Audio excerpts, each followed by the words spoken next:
Well, today is Friday, March 18th, 2022, and I can't believe that it's been 8 years since I nearly ended my life. Depression, um, mental health challenges, and a near suicide is something that I never, ever imagined for me.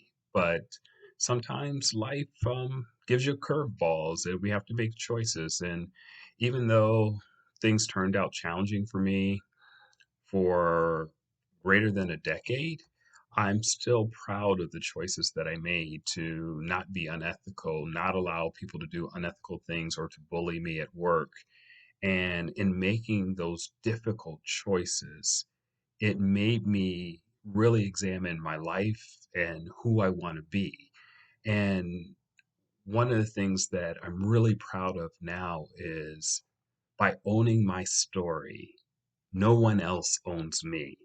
And there's a lot of people out there that are giving you the reality world stories.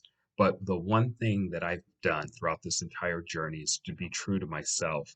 And I never wanted to share any of this information about all the challenges and struggles and losing almost everything, including my life. But I knew that if these things happened to me, then it was probably happening to someone else too.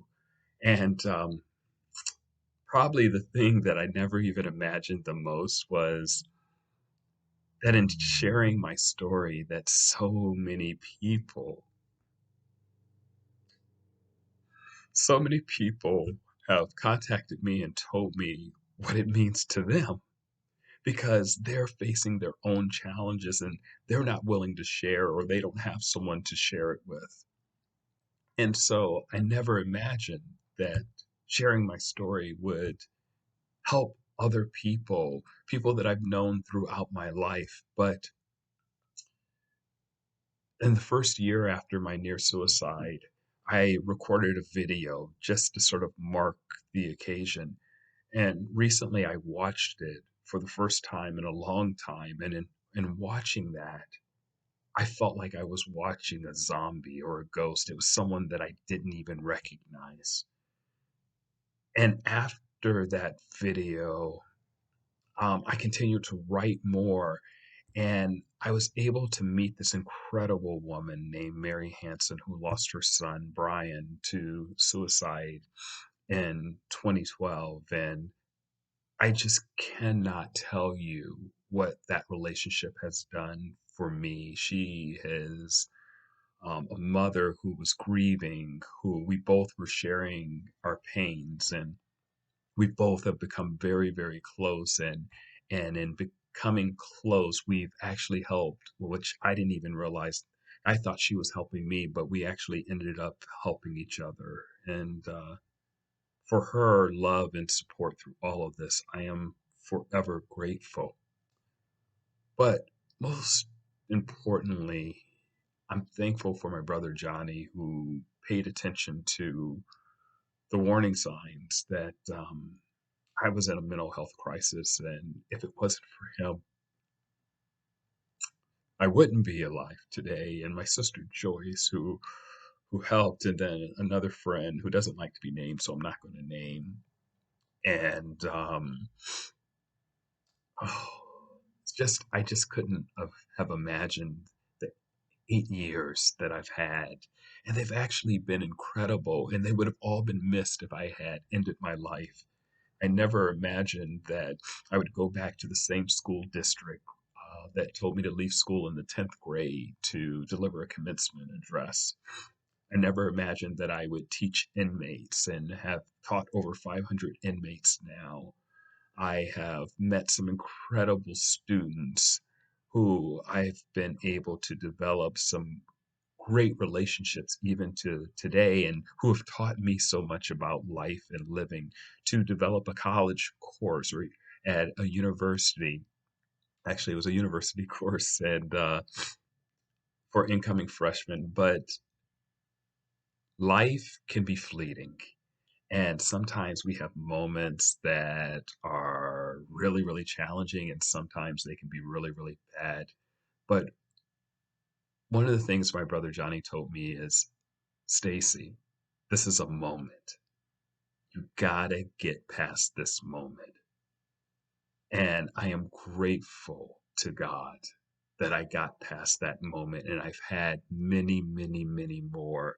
And today, 8 years later, I am incredibly happy, blessed, and grateful to God that I am still here and I still have an opportunity to do even more amazing things. And I'm looking forward to the next chapter. And I know through some of this, it might seem like I'm sad, and it's a moment of reflection. It's a moment of gratitude. It's a moment of joy. And sometimes joy comes off as not being happy because if we allow ourselves to truly feel it. But what I will tell you is today I am happy because I know who I am and who I want to be. And one of the things that I use through this journey is one of my quotes where I say to myself, change who you are by first determining who or what you want to be. The sad part is it took nearly ending my life for me to sit down and really have a conversation with myself to understand who that is. And what I've learned through this journey is that I'm a giver. I'm a person who likes to help others. And being an educator is the greatest gift of my life.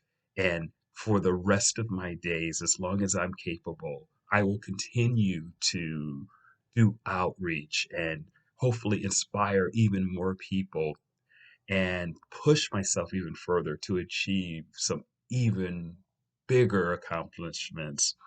And my dreams are just unboundless right now because all I know is the future is ahead of me, not behind me. And I know my future is looking pretty bright. So, congratulations to you, Sly. You made it another year. And for any of you who might be struggling, there's no shame in telling someone that you're struggling, seeking assistance. You do not need to struggle alone. And if you need assistance, please contact someone, anyone, because that conversation might save your life. And in saving your life, it might help to save somebody else's too. So, God bless.